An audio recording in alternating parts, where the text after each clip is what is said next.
प्रत्येक शेतकऱ्याची पहिली पसंत रियल 4 कांदा बियाणे। चमकदार रंग, गोलसर व मोहक आकार, रोगांना प्रतिकारक आणि हमखास उत्पादन। 6 महिन्यांहून अधिक साठवण क्षमता। बाजारपेठेत रियल 4 ला शेतकऱ्यांची सर्वाधिक मागणी। नफा देणारा, टिकाऊ आणि खात्रीशीर सोबती।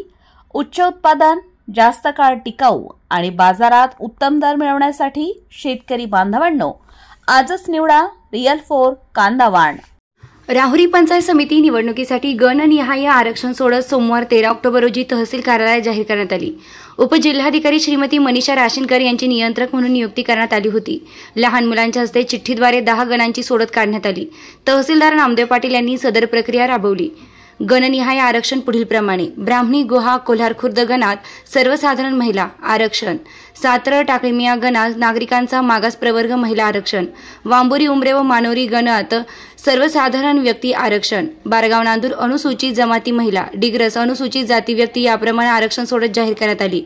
आरक्षण सोडती दरम्यान राहुरी तालुक्यातील 10 गणातील विविध गावातील निवडक कार्यकर्ते उपस्थित होते। राहुरी तालुक्याच्या पंचायत समितीचे 10 गणांचे आरक्षण सोडत पार पडली। त्या सोडतीमध्ये सर्वप्रथम अनुसूचित जाती, त्यानंतर अनुसूचित जमाती, त्यानंतर नागरिकांचा मागास प्रवर्ग, त्यानंतर सर्वसाधारण ह्या क्रमाने सोडत काढण्यात आली। अनुसूचित जातीसाठी 1 गण डिग्रस गण आरक्षित करण्यात आला। त्यानंतर अनुसूचित जमातीसाठी बारगाव नांदूर हा गण आरक्षित करण्यात आला। त्यानंतर नागरिकांच्या मागास प्रवर्गासाठी टाकळीमिया आणि सातरट हे 2 गण आरक्षित करण्यात आले। हे आरक्षण झाल्यानंतर महिला आरक्षण काढण्यात आले। यात महिला आरक्षणामध्ये बारगाव नांदूर अनुसूचित जमाती महिला ह्या गटासाठी हा गण महिलेसाठी आरक्षित करण्यात आला। त्यानंतर टाकळीमिया नागरिकांचा मागास प्रवर्ग महिलेसाठी आरक्षित करण्यात आले। त्यानंतर कोल्हार खुर्द, ब्राह्मणी आणि गुहा हे 3 गण सर्वसाधारण महिलेसाठी आरक्षित करण्यात आले।